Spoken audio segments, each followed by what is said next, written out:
And we have Marion Remay from the second largest and second oldest saving banks in Norway, SpareBank Invest, with 20 years of experience in the finance sector. And you, Marion, are going to talk about this, but I have to ask you, you are head of ocean industries in this large bank.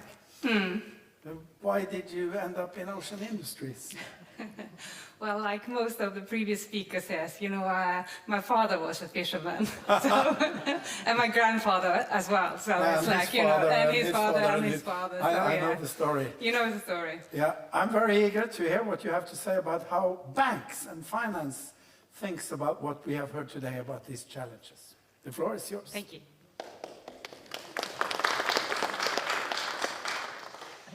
Okay, good afternoon, everyone.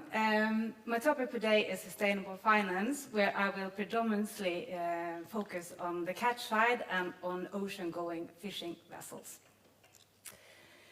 You know, sustainability is more important than ever, as this headline clearly indicates. If you Google sustainability, you will turn up more than 2 billion results. What does sustainability really mean? In short, it would say that it is to create a livable world for future generations. But in order to shape that future generation, that future world, we need to have a massive transformation of the global economy. And the thing about ESG or sustainability is that it is getting more and more stringent by year.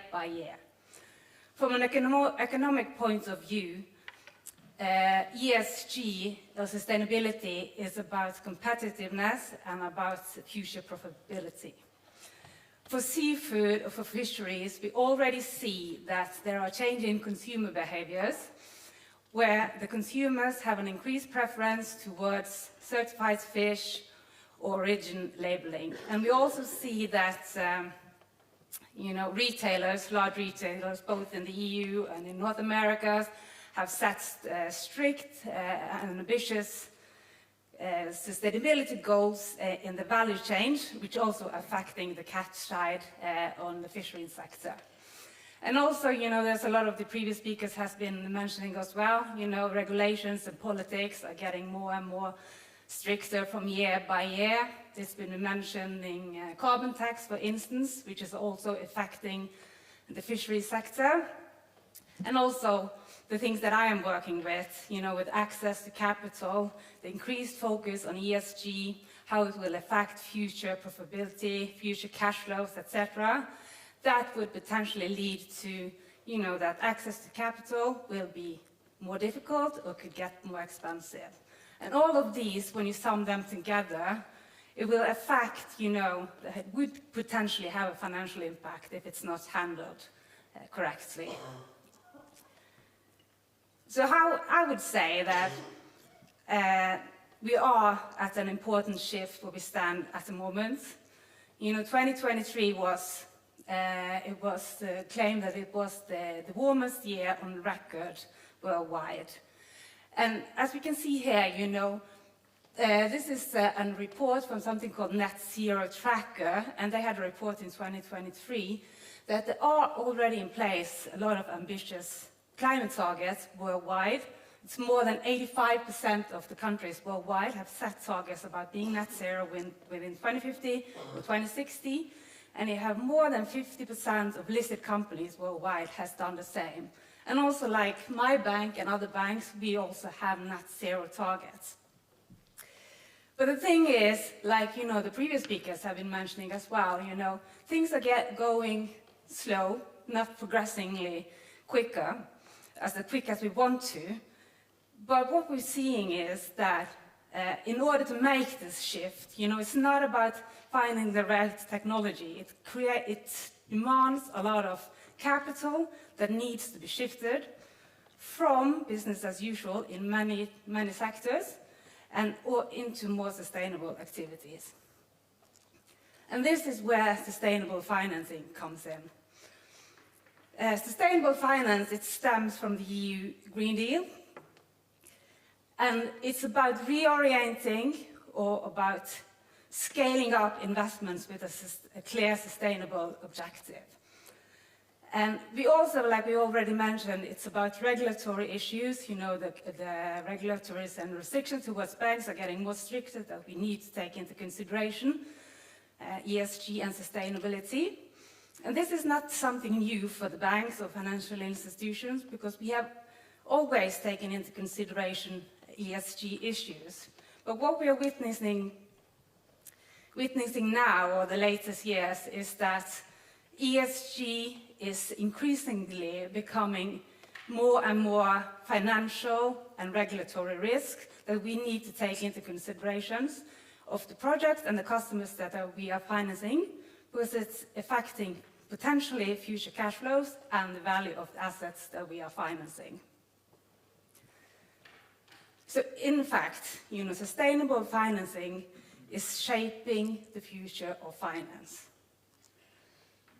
And what does this mean for fishery sectors and the seafood sector? You know, as previous speakers have been saying here today, I'm not going to go into details about that, but it's, you know, we know that seafood, it has been given a piece of the puzzle in order to secure our food security in the future. But in order to do that, you know, ESG challenges needs to be addressed and it needs to be solved. And what I mean by that is that how we fish matters as much as what we fish for. So it comes down to, you have to look not just at the opportunities, but also about how the risks and how we can do it in a more sustainable manner. And these are also the things that we need to discuss with our clients about projects that we are financing or considering financing, to see how it potentially can affect future cash flows and assets, like I mentioned on the previous slide. So, the toolbox that we have for sustainable financing is more or less divided into these two boxes. It's green financing and something we call sustainability-linked financing or transition-linked financing. In green financing, that has a clear environmental object, and for banks, it's typically linked to the EU taxonomy, if you heard of that. And that is because we need, when you give green financing, it has to be something that is ambitious. It has to be something that actually is moving us in the direction of the low carbon solution or the sustainability issue that it needs to be addressed. And also, we need to have a standard objective criteria in order to reduce the risk of greenwashing, i.e. that means that, you know, a bank can set its own criteria and say this is green, but another bank has a different kind of criteria on the same kind of project. That is why we need to have standardized criteria with a common understanding of what is green and not.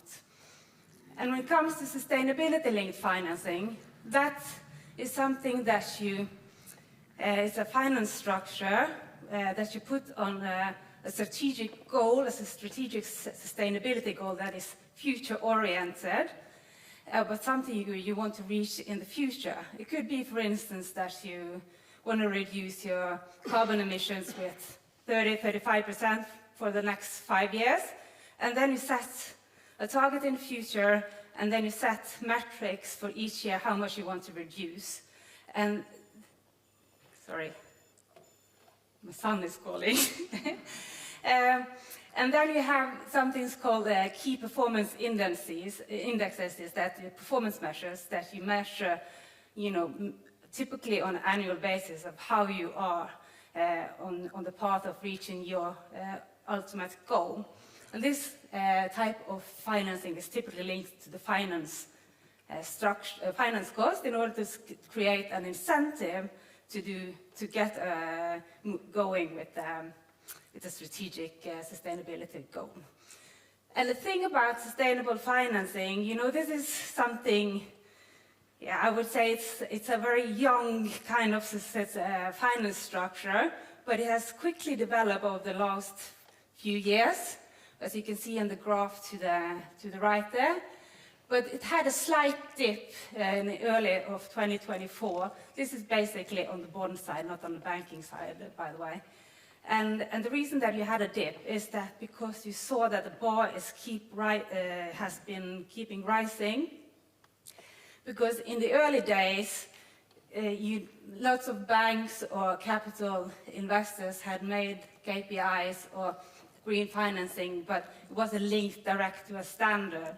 But now we see that the expectations are getting stricter, and that is why it's you have to, in order to get into this, you have to have a clear-cut expectation of where you want to go in the future.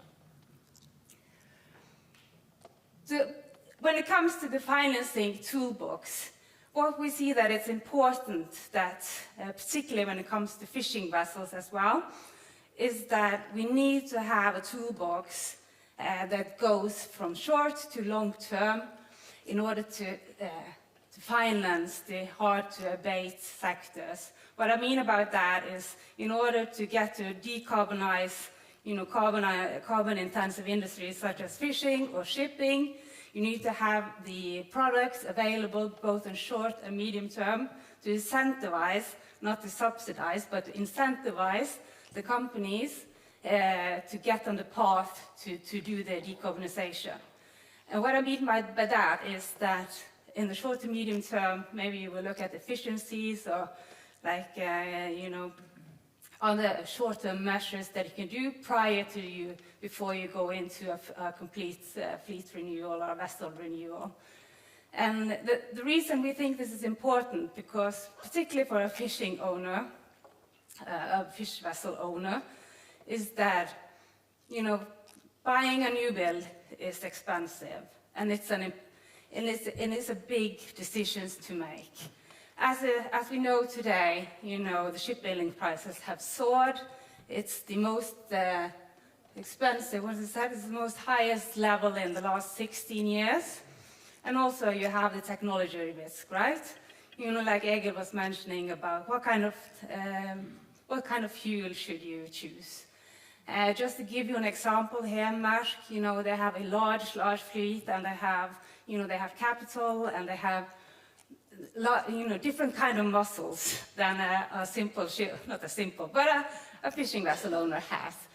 But even they have made, like it said in that newspaper article, and I'm not sure if Marcus agrees with the headline here, but they made a detour. They had a clear strategy on methanol, but now they also are investing into LNG vessels. As a bank here, we're no fuel experts, but these are the things that we also need to risk assess, because when we go into long-term financing, we have to address not just the cash flow, but what are the risks of the asset value going forward. But then again, before I go to another slide, is that I would also like to mention, there's also a risk about investing or building a new build today just on conventional technology and not taking into consideration dual fuel.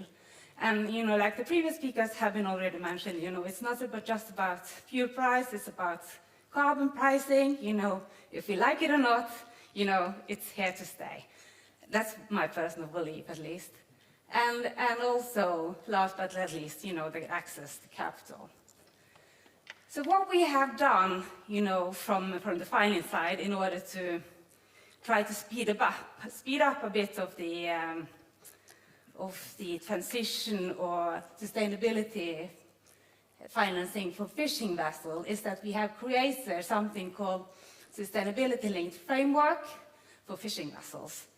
And this is a project that we did through something called Green Shipping Program in DNB, and it was a collaborative project with the most of the biggest Norwegian banks that are financing fishing vessels in Norway, and Fiskebåt, the organization. And the reason is that we wanted to make, like I mentioned earlier, a standardized common framework, so you don't have to come to us to have this availability. You can go to your bank, and we have a common understanding of how we could reduce green gas emissions or incentivize reductions in the short to medium term. And just briefly to understand how this framework is working. It has created a direct link between the sustainability performance and the finance cost of a loan. And what we are looking at here is how a vessel, prior to a new building, can reduce its greenhouse gas emissions through operating its vessel more efficiently. And we have, in this framework, made a suggestion of a KPI that could be measured on an annual basis, which we call Energy Efficient Operation Index, which is then linked to the distance traveled and the quantity of catch fish. If you want to know more about this, I advise you to read about this framework, and it's on Green Shipping Program's website. And also what we have done is that we have said that the ultimate goal is that, the emissions for a fishing vessel should be zero by 2050.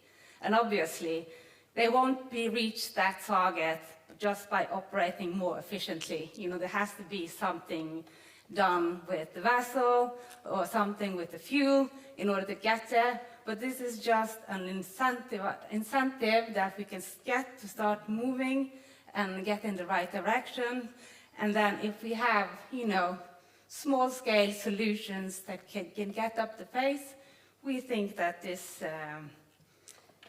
is positive when we think about the Norwegian seafood brand, where we export our seafood, that we can say that we are actually trying the best. We are trying to reduce our emissions, and this is what we are starting at. Thank you.